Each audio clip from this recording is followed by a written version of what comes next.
Good evening students.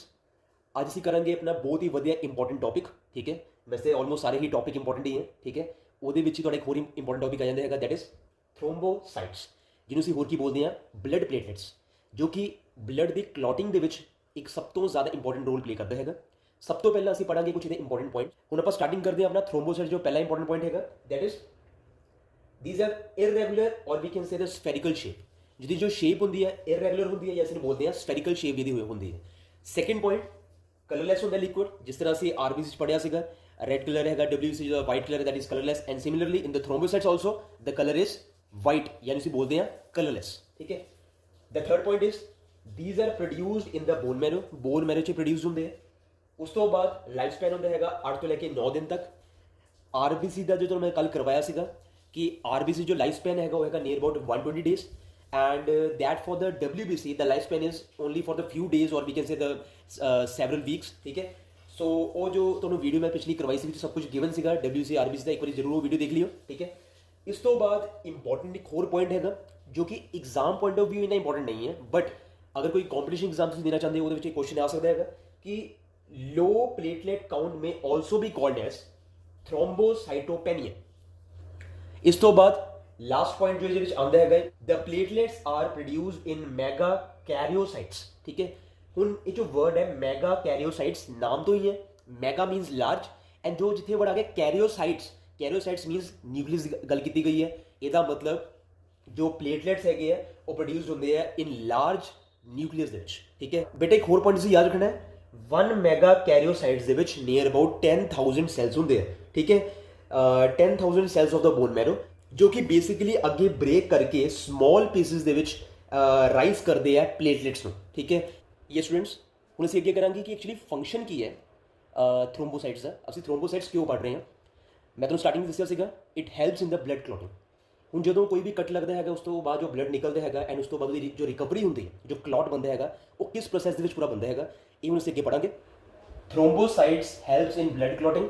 ਜਦੋਂ injury ਹੁੰਦੀ ਹੈ ਐਂਡ ਜਦੋਂ ਬਲੱਡ ਨਿਕਲਦਾ ਹੈਗਾ, ਜੋ ਬਲੀਡਿੰਗ ਹੁੰਦੀ ਹੈ, ਠੀਕ ਹੈ, ਉਸ ਬਲੀਡਿੰਗ ਦੇ ਦੌਰਾਨ ਜਿੱਥੇ ਕੱਟ ਲੱਗਦਾ ਹੈਗਾ, at the site of the injury the platelets release the enzyme. ਠੀਕ ਹੈ ਜੀ। ਹੁਣ ਉਹ ਐਂਜ਼ਾਈਮ ਦਾ ਨਾਮ ਕੀ ਹੈ, ਦੈਟ ਇਜ਼ ਦ ਥ੍ਰੋਮਬਿਨ। ਠੀਕ ਹੈ।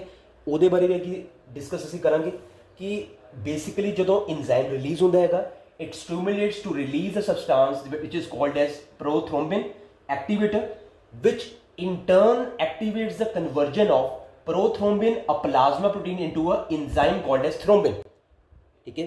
सो बेटा ये चीज नोट कर लियो, it stimulates to release a substance called as prothrombin activator. एक प्रोथ्रोम्बिन एक्टिवेटर ਹੁੰਦਾ ਹੈਗਾ ਜੋ ਫਰਦਰ ਜੋ ਐਂਜ਼ਾਈਮ ਹੈਗਾ ਥ੍ਰੋਮਬਿਨ ਨੂੰ, ਉਹਨੂੰ ਕੀ ਕਰਦਾ ਹੈਗਾ, ਐਕਟੀਵੇਟ ਕਰਦਾ ਹੈ। ਹੁਣ ਜੋ ਅੱਗੇ ਫਰਦਰ ਜੋ ਥ੍ਰੋਮਬਿਨ ਹੈ, ਠੀਕ ਹੈ ਬੇਟਾ, ਇੱਥੇ ਤੁਸੀਂ ਨੋਟ ਕਰ ਲਿਓ, ਪ੍ਰੋਟੀਨ ਹੋ ਕੇ ਥ੍ਰੋਮਬਿਨ ਜੋ ਕਨਵਰਟ ਐਂਜ਼ਾਈਮ ਜੋ ਕਰਦਾ ਹੈਗਾ, ਉਸ ਤੋਂ ਬਾਅਦ ਜੋ ਥ੍ਰੋਮਬਿਨ ਹੈ ਉਹ ਕਨਵਰਟ ਕਰਦਾ ਹੈਗਾ ਫਿਬਰਿਨੋਜਨ, ਜੋ ਕਿ ਇਨਐਕਟਿਵ ਫਾਰਮ ਦੇ ਵਿੱਚ ਸੀਗਾ। ਠੀਕ ਹੈ। ਜੋ ਫਿਬਰਿਨੋਜਨ ਸੀਗਾ ਇਨਐਕਟਿਵ ਫਾਰਮ ਦੇ ਵਿੱਚ, ਇਹਨੂੰ ਅੱਗੇ ਕਨਵਰਟ ਕਰਦਾ ਹੈਗਾ ਫਿਬਰਿਨ ਦੇ ਵਿੱਚ, ਜੋ ਕਿ ਕੀ ਹੈ ਸਾਡੇ ਕੋਲ ਐਕਟਿਵ ਫਾਰਮ ਦੇ ਵਿੱਚ। ਠੀਕ ਹੈ। ਸੋ ਹੋਪ ਕਿ ਤੁਹਾਨੂੰ ਬਲੈਕ ਬੋਰਡ ਨਜ਼ਰ ਆ ਰਿਹਾ ਨਾ ਪ੍ਰੋਪਰਲੀ। ਠੀਕ ਹੈ। ਫਿਬਰਿਨੋਜਨ ਜੋ ਇਨਐਕਟਿਵ ਫਾਰਮ ਦੇ ਵਿੱਚ ਸੀਗਾ, ਉਹਨੂੰ ਐਕਟਿਵ ਫਾਰਮ ਦੇ ਵਿੱਚ ਜੋ ਹੈਗਾ ਫਿਬਰਿਨ, ਦੈਟ ਇਜ਼ ਆਲਸੋ ਪ੍ਰੋਟੀਨ। ਅਗਰ ਤੁਸੀਂ ਮੇਰੀ ਲਾਸਟ ਵੀਡੀਓਜ਼ ਦੇਖੀ ਹੋਣਗੀਆਂ, ਉਹਦੇ 'ਚ ਮੈਂ ਦੱਸਿਆ ਹੋਇਆ ਕਿ ਫਿਬਰਿਨੋਜਨ ਕੀ ਹੈ ਐਂਡ ਫਿਬਰਿਨ ਕੀ ਹੈ ਐਂਡ ਥ੍ਰੋਮਬਿਨ ਕੀ ਹੈ। ਠੀਕ ਹੈ। ਸੋ ਇਹ ਜੋ ਤਿੰਨ ਪ੍ਰੋਟੀਨਸ ਹੈ ਬੇਸਿਕਲੀ ਸਾਡੇ ਯੂਜ਼ ਹੁੰਦੇ ਆ। ਇਸ ਤੋਂ ਬਾਅਦ ਜਦੋਂ ਐਕਟਿਵ ਫਾਰਮ ਦੇ ਵਿੱਚ ਫਿਬਰਿਨ ਤਿਆਰ ਹੋ ਗਿਆ, ਅਗਲਾ ਜੋ ਪਾਰਟ ਹੈ ਮੈਂ ਲੈਫਟ ਹੈਂਡ ਸਾਈਡ ਲਿਖਿਆ ਹੋਇਆ, ਤੁਸੀਂ ਦੇਖ ਸਕਦੇ ਹੋ। ਫਿਬਰਿਨ then forms a meshwork network। ਠੀਕ ਹੈ। ਇੱਕ ਮੈਸ਼ਵਰਕ ਨੈਟਵਰਕ ਬਣਾ ਲੈਂਦਾ ਹੈਗਾ, ਕਿਸ ਤਰ੍ਹਾਂ, ਇਸ ਤਰ੍ਹਾਂ ਦੀ ਫਾਰਮ ਦੇ ਵਿੱਚ ਇੱਕ ਮੈਸ਼ਵਰਕ ਨੈਟਵਰਕ ਬਣਾ ਲਿਆ। ਠੀਕ ਹੈ ਜੀ। ਐਂਡ ਇਹਦੇ ਵਿੱਚ ਜੋ ਆਰਬੀਸੀ ਹੈ ਜਾ ਕੇ ਟਰੈਪ ਹੋ ਜਾਂਦੇ ਆ, ਇਹਦੇ ਵਿੱਚ ਆਰਬੀਸੀ ਜਾ ਕੇ ਟਰੈਪਡ ਹੋ ਜਾਂਦੇ ਆ, ਐਂਡ ਉਸ ਤੋਂ ਬਾਅਦ ਟਰੈਪ ਹੋਣ ਤੋਂ ਬਾਅਦ ਦੇ ਫਾਰਮਸ ਅ ਕਲੌਟ। ਬੇਟੇ ਇੱਕ ਇੰਪੋਰਟੈਂਟ ਡੈਫੀਨੇਸ਼ਨ ਨੋਟ ਕਰ ਲਿਓ ਆਪਣੀ ਕਾਪੀ ਦੇ ਵਿੱਚ ਸੀਰਮ ਬਾਰੇ। It is a colourless fluid comes out during the blood ਕਲੌਟਿੰਗ।